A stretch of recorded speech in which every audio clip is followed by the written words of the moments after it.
नेपाल भारतकै हिस्सा हो भन्ने एक भारतीय कलाकारलाई भारतकै एक पत्रकारले दिए कडा झापड। आइन्दा दिनमा नेपालको बारेमा भ्रम नछर्न दिए कडा चेतावनी। भिडियो विश्वभर भयो भाइरल। विश्वभर भारतको भन्दा नेपाली चियाको माग उच्च हुन थालेपछि आत्तियो भारत। नेपाली चियाको बारेमा अन्तर्राष्ट्रिय रूपमा फैलायो भ्रम। भारतको बाटो भएर नेपाली चिया विश्व बजारमा पुर्याउन प्रतिबन्ध लगाउँदै नेपाली चिया गुणस्तरहीन भएको भारतीय व्यवसायको दाबी। भारत भ्रमणमा रहेको नेपालको संसदीय टोलीलाई भारतमा गरियो स्वागत। आखिर मधेसी नेताको नेतृत्वमा सांसदहरूको टोली एक्कासी भारत जानुको कारण के हो त? यसबारेको समाचार। यमनको हुथी लडाकुद्वारा अमेरिका, बेलायत र इजरायली जहाजमाथि रेड सीमा धमाधम मिसाइल प्रहार गर्ने क्रम जारी। इजरायल हमास युद्ध अन्य क्षेत्रमा पनि फैलिन सक्ने सम्भावना बढ्यो। विश्वको प्रमुख जलमार्गमा नै अवरोध गरिएपछि विश्वभरका देशहरू प्रभावित बन्दै। चिनिया नयाँ वर्षको अवसरमा पोखरामा चीनले गर्यो भव्य सांगीतिक कार्यक्रम। चिनिया कलाकारले गरे चिनिया तथा नेपाली भाषाका गीत तथा नृत्य प्रस्तुत। इजरायली आक्रमणमा गाजाका आधाभन्दा बढी घरहरू ध्वस्त। मृत्यु हुनेको सङ्ख्या 30,000को हाराहारीमा पुग्दै घाइते हुनेको सङ्ख्या 70,000को आसपास गयो। 17 लाखभन्दा बढी नागरिक विस्थापित। र इरानसित कुनै युद्ध नचाहेको अमेरिकी राष्ट्रपति कार्यालयको भनाई। इरानी ड्रोन हमलामा अमेरिकाका 3 सैनिकको मृत्यु, 40भन्दा बढी गम्भीर घाइते। नमस्कार, ग्रेटर नेपाल टिभीले तयार पारेको विश्वभरका ताजा खबरहरूको सङ्गालो विश्व खबरबाट विवश बुढाथोकीको यहाँलाई हार्दिक स्वागत छ। तपाईँले विश्व खबर कहाँबाट हेर्दै हुनुहुन्छ कृपया यसबारेमा पनि हामीलाई जानकारी गराउन नभुल्नुहोला। अब समाचार विस्तारमा।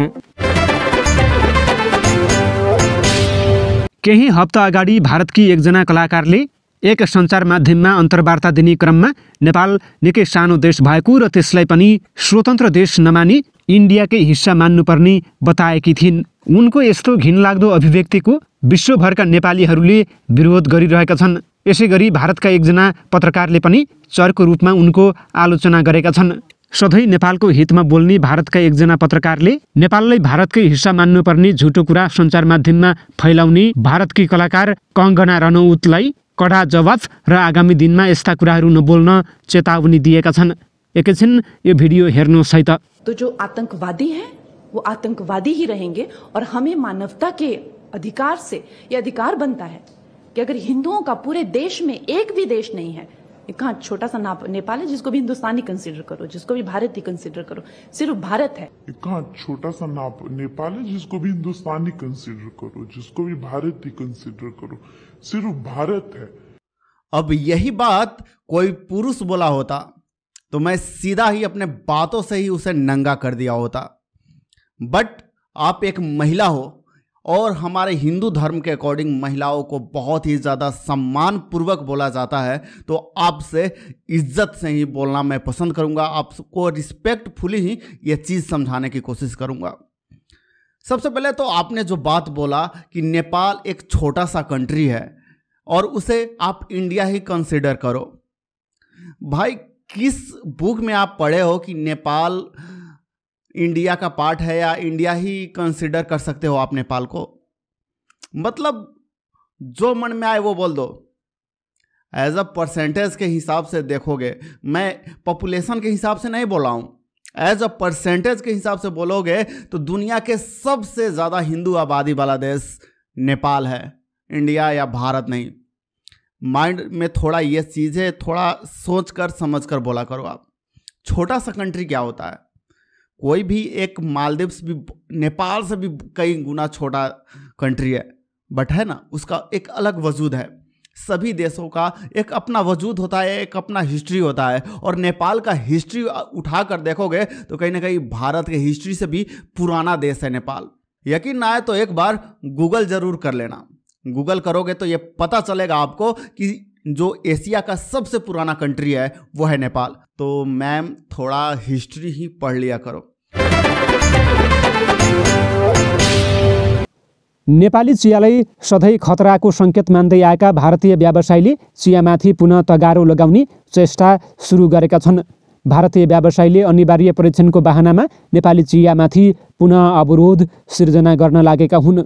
हाम्रो चिया परीक्षण बिना तेस्रो मुलुक निर्यात हुन पाउँदैन। दार्जिलिङ टी एसोसिएसनका सल्लाहकार सन्दीप मुखर्जीले भारतीय सञ्चार माध्यमहरूसँग भने नेपाली चियालाई भने परीक्षण बिना किन निर्बाध प्रवेश दिने, परीक्षण नभएको चियालाई तुरुन्त प्रतिबन्ध लगाइनुपर्छ। चियालाई खाद्य प्रयोगशालाहरूमा परीक्षण गरिने वस्तुका रूपमा समावेश गर्न केन्द्रीय कृषि मन्त्रालयसँग उनले अपिल पनि गरेका छन्। खाद्य वस्तु भएकाले विस्तृत परीक्षणपछि मात्रै नेपालको चिया भित्र्याउनु पर्यो, मुखर्जीले थपे। नत्र दार्जिलिङको चियालाई खतरा हुन सक्छ। नेपाली चियाले दार्जिलिङको ब्रान्डमा मात्रै असर पुर्याएको छैन, सिङ्गो दार्जिलिङको चिया उद्योगलाई नै धाराशायी बनाउँदै लगेको व्यवसायको आरोप रहेको छ। सन् 2021 नोभेम्बरमा टी बोर्ड अफ इन्डियाले नेपाली चियाको आयात रोक्न माग गर्दै भारतको वाणिज्य तथा उद्योग मन्त्रालयमा पत्राचारै गरेको थियो। त्यसअघि पनि खरसाङकी तत्कालीन राज्यसभा सदस्य शान्ता छेत्रीले पश्चिम बङ्गाल विधानसभामै नेपाली चिया आयातमा रोक लगाउन माग गरेकी थिइन्। लगत्तै बङ्गालका तत्कालीन श्रम मन्त्री बिचाराम मन्नाले मुख्यमन्त्री ममता बेनर्जीलाई लिखित शिकायत गरे। नेपालको चियाले यहाँ समस्या हुने भयो, तत्काल रोक लगाउनु पर्यो। सन् 2015मा भारतीय तत्कालीन राष्ट्रपति प्रणब मुखर्जीको दार्जिलिङ भ्रमणका बेला भारतीय व्यवसायीहरूको साझा माग थियो, नेपाली चियाका कारण दार्जिलिङ चियाको ब्रान्ड खतरामा पर्ने भयो, विश्व बजारमा हाम्रो शाख गिर्ने भयो, तुरुन्त आयात बन्द गरिदिनु पर्यो। नेपाली चियालाई दार्जिलिङ ब्रान्डका रूपमा तेस्रो देश निर्यात गर्ने व्यवसायका कारण थप समस्या भइरहेको मुखर्जीको भनाइरहेको छ। धेरै बेइमान व्यापारीले नेपालको चियालाई दार्जिलिङ बनाएर बेचिरहेका छन्। उनको दाबी रहेको छ यो अवैध कामको भण्डाफोर गर्न जरुरी देखिन्छ। दार्जिलिङ र नेपालको भूगोल उस्तै रहेको छ, हावापानी पनि उही छ। समान भौगोलिक अवस्थाका कारण नेपाली चिया दार्जिलिङको भन्दा कम छैन। उत्पादन लागत दार्जिलिङको तुलनामा कम रहेको छ। तसर्थ केही भारतीय व्यापारीले नै कम मूल्यमा आयात गरिएको नेपाली चियालाई दार्जिलिङ ब्रान्ड बनाएर तेस्रो देश निर्यात गरी डलर भित्र्याउँदै आएका छन्। सन् 2023मा 1 करोड 70 लाख किलो नेपाली चिया भारत निर्यात भएको देखिन्छ। तर दार्जिलिङका चिया उद्योगीले त्यही अवधिमा करिब 60 लाख किलो चिया मात्रै उत्पादन गरेको पाइएको छ।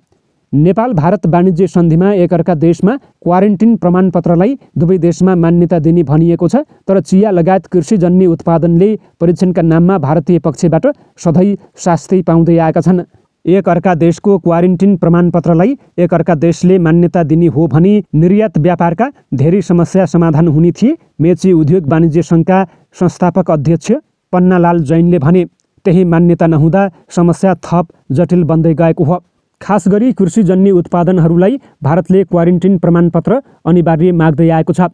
भारतले सीमावर्ती मुख्य व्यापारिक नाकामा खाद्य प्रयोगशाला स्थापना गर्ने विषयमा छलफल सुरु गरिसकेको छ। दार्जिलिङ टी एसोसिएसनले नेपालबाट आयातित चियालाई परीक्षण गर्ने वस्तुको पहिलो सूचीमा समावेश गर्न माग गरिरहेको छ। बङ्गालको पानी ट्याङ्की, बिहारको जोगबनी, उत्तर प्रदेशको नौतनुवा र रूपेडिया तथा उत्तराखण्डको बनबासा नाकामा अत्याधुनिक सुविधा सम्पन्न खाद्य प्रयोगशाला स्थापना गर्ने विषयमा हालै काठमाडौँमा सम्पन्न नेपाल भारत अन्तर सरकारी उपसमिति आइजिएससीको बैठकमा छलफल भएको भारतीय सञ्चार माध्यमले जनाएका छन्।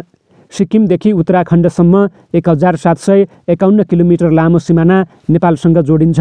सन् 2023मा सीमापार व्यापारिक मार्गमा खाद्य प्रयोगशाला स्थापनाको मुद्दा नेपाली अधिकारीहरूले उठाएका थिए। भारतबाट नेपालमा भित्रने फलफुल तथा तरकारीले खाद्य वस्तुमा रासायनिक मलको अत्याधिक प्रयोगका कारण मानव स्वास्थ्यमा प्रत्यक्ष असर पुग्ने भन्दै नेपाली अधिकारीहरूले सीमा नाकामा अनिवार्य स्वास्थ्य परीक्षणको माग गरेका हुन्। भारत भ्रमणमा रहेको सङ्घीय संसदीय टोलीलाई स्वागत गरिएको छ। भारतीय संसदको अन्तर्राष्ट्रिय समितिको निमन्त्रणामा हिजो नयाँ दिल्ली पुगेको नेपाली सांसदहरूको टोलीलाई भारतीय संसदको चिफ अफ प्रोटोकलले स्वागत गरेको हो।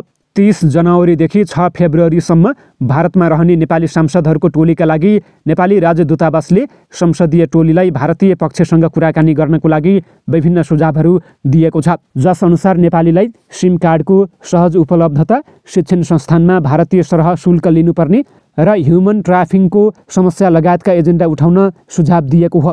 प्रतिनिधि सभा अन्तर्गतको अन्तर्राष्ट्रिय सम्बन्ध र पर्यटन समितिका सभापति राजकिशोर यादवको नेतृत्वमा अन्य सदस्यहरू मङ्गलबार भारत प्रस्थान गरेका थिए। भारतीय संसदको अन्तर्राष्ट्रिय समितिको निमन्त्रणामा मङ्गलबार उनीहरू भारत गएका हुन्। भारत भ्रमणमा जानेहरूमा सभापति यादवसहित सांसदहरू सुनिता बराल, छिरिङ बहादुर लामु लामा तामाङ, सम्झना थपलिया, योगेश गौचन, हरि उप्रेती, शिशिर खनाल र गङ्गाराम चौधरी लगायत रहेका छन्। विगत केही समयदेखि लाल सागर अर्थात् रेड सीमा तनाव बढ्दै गएको छ। इजरायलद्वारा गाजामा नरसंहार गरेको र उक्त कार्य नरोकिएसम्म ऊ सम्बद्ध पानी जहाजहरूलाई लाल सागरमा चल्न नदिने घोषणा गर्दै यमनको हुथी विद्रोहीहरूले अवरोध गरेपछि उक्त क्षेत्रमा तनावको अवस्था सिर्जना भएको छ। जल यातायातको दृष्टिले सबैभन्दा व्यस्त सागरमा अवरोधले दुनियाँको आपूर्ति प्रणाली मात्र प्रभावित भएको छैन। अमेरिका र बेलायतका लडाकु विमानहरूले यमनका विभिन्न स्थानमा हवाई आक्रमण गरेपछि इजरायल हमास युद्ध फैलिने खतरा बढ्दै गएको छ। लाल सागर विश्वको अति महत्त्वपूर्ण जलमार्ग हो। यसले अन्तर्राष्ट्रिय व्यापारको 12% र कुल सामुद्रिक व्यापारको 23% हिस्सा ओगटेको छ। यो सागर Jordan, Saudi Arabia, Sudan, Eritrea, Djibouti, Yemen, Somalia र इजरायल हुँदै हिन्द महासागरसँग मिसिन्छ। मूलत लाल सागर एसिया र अफ्रिकाको बीचमा अवस्थित रहेको छ। यसलाई इजिप्टमा करिब 193.3 किलोमिटर लामो कृत्रिम नहर बनाएर एसिया र युरोपको बीचमा अत्यन्तै छोटो र महत्त्वपूर्ण व्यापार मार्ग बनाइयो, जसलाई स्विज नहर भनिन्छ। यसको निर्माण सन् 1859 मा सुरु भई 10 वर्षपछि सन् 1969 नोभेम्बर 17 मा औपचारिक रूपमा खुला गरिएको थियो। स्विज नहर ब्रिटेन र फ्रान्सको संयुक्त कम्पनी क्विज च्यानल कम्पनीले सञ्चालन गर्दै आएको थियो। तर सन् 1956 मा इजिप्ट सरकारले यसलाई राष्ट्रियकरण गर्दै क्विज च्यानल अथोरिटी CSA मार्फत सञ्चालन गर्दै आएको छ। यो नहर इजिप्ट सरकारको प्रमुख आय स्रोत हुनुको साथै उक्त क्षेत्रको द्वन्द्वको प्रमुख कारण पनि बनेको छ। लाल सागर युरोप र एसिया जोड्ने सबैभन्दा छोटो जलमार्ग हो। उत्तरी एटलान्टिक महासागर भूमध्य सागर हुँदै उत्तरी हिन्द महासागरलाई यसले जोड्ने हुँदा यो जलमार्गले युरोपलाई एसियाका र अस्ट्रेलियासँग जोड्ने सबैभन्दा छोटो मार्ग हो। अर्थात् लन्डनबाट मुम्बईको दूरी अरेबियन सागरबाट भन्दा लाल सागरबाट करिब 8900 किलोमिटर छोटो पर्छ। पछिल्लो समय यमनको हुथी समूहले लाल सागरमा अवरोध गरिरहेको छ। अमेरिकी गठबन्धन तथा इजरायलसँग सम्बन्धित जहाजहरू उसको निशानामा परेका छन्। एउटा रिपोर्ट अनुसार विश्वका सबैभन्दा ठूला 10 सिपिङ कम्पनीमध्ये 7वटाले लाल सागर रुटमा आफ्नो सेवा बन्द गरेका छन्। अमेरिकी रक्षा मन्त्रालयका अनुसार हुथी विद्रोहीले 10 भन्दा बढी पानी जहाजमा सयौंको सङ्ख्यामा ड्रोन र मिसाइल प्रहार गरेका छन्। लाल सागर क्षेत्रीय तथा अन्तर्राष्ट्रिय रणनीतिक क्षेत्रका रूपमा प्रयोग हुँदै आएको छ। जलमार्गका रूपमा अत्यन्तै महत्त्वपूर्ण यो सागर भू राजनैतिक प्रभाव र चासोहरूको केन्द्र बन्दै आएको छ। विशेष गरी खाडी क्षेत्रको तेल, अफ्रिकाको खनिज र अन्तर्राष्ट्रिय व्यापारको प्रमुख मार्ग भएकाले शक्ति राष्ट्रको प्रतिस्पर्धा र द्वन्द्वको केन्द्र समेत बन्दै आएको छ। रेड सी तनावले अफ्रिका परिक्रमा गरी ढुवानी गर्दा यसको लागत बढ्नुका साथै बीमा कम्पनीहरूले जोखिम बढेको भन्दै प्रिमियम समेत बढाइसकेका छन्। यो घटनाले इजरायलको अन्तर्राष्ट्रिय व्यापारमा ठूलो समस्या पैदा गरेको छ। यो घटनाले इजरायलको अन्तर्राष्ट्रिय व्यापारमा ठूलो समस्या पैदा गरेको छ। साथै अन्तर्राष्ट्रिय तेल व्यापारको सबैभन्दा महत्त्वपूर्ण मार्गले तेलको मूल्य वृद्धि हुनेछ, जसका कारण विश्वभर मुद्रास्फीति बढ्नेछ। लाल सागर क्षेत्रीय तथा अन्तर्राष्ट्रिय रणनीतिक क्षेत्रका रूपमा प्रयोग हुँदै आएको छ। जलमार्गका रूपमा अत्यन्तै महत्त्वपूर्ण यो सागर भू राजनैतिक प्रभाव र चासोहरूको केन्द्र बन्दै आएको छ। विशेष गरी खाडी क्षेत्रको तेल, अफ्रिकाको खनिज र अन्तर्राष्ट्रिय व्यापारको प्रमुख मार्ग भएकाले शक्ति राष्ट्रहरूको प्रतिस्पर्धा र द्वन्द्वको केन्द्र समेत बन्दै आएको छ। इतिहासमा धेरै पटक लाल सागरमा अवरोध हुँदै आएको छ। पछिल्लो पटक सन् 2021 मार्चमा एउटा मालवाहक जहाज स्विज नहरमा फसेर 6 दिनसम्म बन्द हुँदा $39.6 बिलियन बराबरको अन्तर्राष्ट्रिय व्यापार प्रभावित भएका रिपोर्टहरू सार्वजनिक भएको थियो। यसै गरी विभिन्न समयमा भएका अरब इजरायल युद्धका बेला समेत यो सागरमा अवरोध हुँदै आएको छ। यसरी अन्तर्राष्ट्रिय व्यापारको लाइफलाइन मानिएको लाल सागरमा हाल भइरहेको द्वन्द्वले दुनियाँको अर्थतन्त्रलाई नराम्रो धक्का दिने देखिँदैछ। प्यालेस्टाइनी जनतामाथिको नरसंहार रोकिनुपर्ने हुथी विद्रोहीहरू उक्त माग पूरा नभएसम्म पछाडि नहट्ने अडानमा रहेका छन्। चिनिया नयाँ वर्षको छेको पारेर मङ्गलबार साँझ पोखरामा चिनिया सांस्कृतिक कार्यक्रम प्रस्तुत गरिएको छ। चिनिया दूतावासको आयोजनामा भएको चाइना नेपाल स्प्रिङ फेस्टिभल गाला एट पोखरा नाम दिएको सो सांस्कृतिक कार्यक्रममा गनान तिब्बत सङ एन्ड डान्स थिएटरका कलाकारहरूले करिब 14वटा गीत र नृत्य प्रस्तुत गरेका थिए। तिब्बती संस्कृतिमा आधारित गीत र नृत्य प्रस्तुतिलाई पोखरा महानगरपालिका, तिब्बतको गानान प्रान्त लगायतले पनि सघाएका थिए। इजरायली आक्रमणका कारण गाजामा 50% भन्दा बढी घर तथा भवनहरू ध्वस्त भएका छन्। हमासले गरेको हमलाको बदला लिन सुरु गरे यता 3.5 महिनाको अवधिमा गाजाका आधाभन्दा बढी भवनहरू ध्वस्त भएका छन्। 26,000 भन्दा बढी मानिसहरूको मृत्यु भएको छ भने 17 लाख भन्दा बढी मानिसहरू विस्थापित भएका छन्। करिब 70,000 मानिसहरू घाइते भएका छन्। उप प्रधानमन्त्री एवं रक्षा मन्त्री पूर्णबहादुर खड्गाले गोर्खा सैनिकलाई समान पेन्सन र सुविधाका लागि आग्रह गरेका छन्। नेपाल भ्रमणमा रहेका बेलायती सेनाका सेनाध्यक्ष जनरल सर प्याट्रिक स्यान्डर्ससँग उनले समान पेन्सन र सुविधा उपलब्ध गराउन गरेको माग सम्बन्धमा बेलायतको तर्फबाट सकारात्मक पहलको निमित्त अनुरोध गरेका हुन्। बेलायती सेनाध्यक्ष स्यान्डर्स उपप्रधान तथा रक्षा मन्त्री खड्गासँग शिष्टाचार भेटका लागि मङ्गलबार सिंहदरबार स्थित रक्षा मन्त्रालय पुगेका थिए।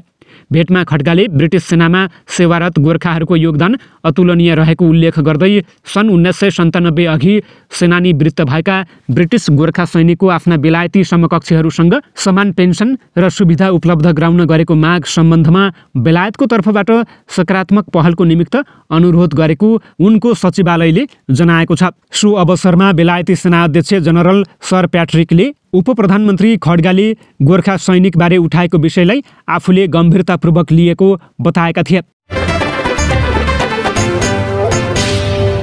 अमेरिकी राष्ट्रपति जो बाइडेन प्रशासनले इरान समर्थित मिलिसियाहरूलाई जिम्मेवार ठहराएको ड्रोन आक्रमणमा मध्यपूर्वमा 3 अमेरिकी सैनिक मारिएपछि संयुक्त राज्य अमेरिकाले इरानसँग युद्ध नगर्ने बताएको छ। अमेरिकाको राष्ट्रिय सुरक्षा परिषदमा रणनीतिक सञ्चारका लागि संयोजक जोन किर्बीले अमेरिकाले इरानसँग युद्ध नखोजेको बताएका हुन्।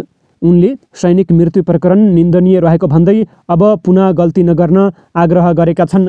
राष्ट्रपति बाइडेनले संयुक्त राज्यले आक्रमणका जिम्मेवार व्यक्तिहरूलाई कारबाही गर्ने जनाएका छन्। किर्बीको टिप्पणीपछि अमेरिकी विदेश मन्त्री एन्टोनी ब्लिङ्केनले आफूहरूले द्वन्द्वलाई फैलनबाट रोक्न चाहेको बताएका छन्। सिरियासँगको सीमा नजिकै उत्तर पूर्वी जोर्डनमा तैनाथ अमेरिकी सेनालाई लक्षित गरी शनिबार राति भएको ड्रोन हमलामा 3 अमेरिकी सैनिकको मृत्यु हुनुको साथै अन्य 40 जनाभन्दा बढी गम्भीर घाइते भएको पेन्टागनले जनाएको छ। पेन्टागनले सोमबार मारिएका ती सैनिकको पहिचान गरेको छ। ती सबै अमेरिकी सेनाको रिजर्भ एकाइका सदस्य थिए।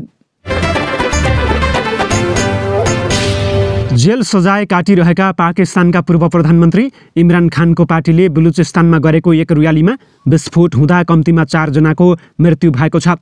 घटनामा अरू 5 जना घाइते भएका छन्।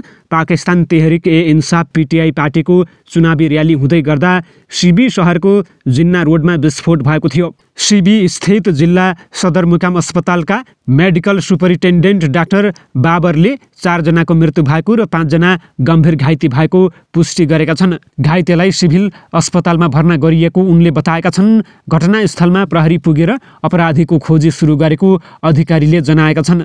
पीटीआई पार्टीले एक विज्ञप्ति निकालेर घटनाको निन्दा गर्दै छानबिन गर्न माग गरेको छ। हवस् त यिनै खबरसँगै विश्वभरका खबरहरू समेटेर ग्रेटर नेपाल टिभीले तयार पारेको विश्व खबरको समय सकिएको छ। प्रत्येक पलका ताजा अपडेटको लागि हामी तपाईँको माझमा छौँ। तबसम्मको लागि विश्व खबरबाट म विवश बुढाथोकेलाई पनि आज्ञा दिनुहोस्। नमस्कार।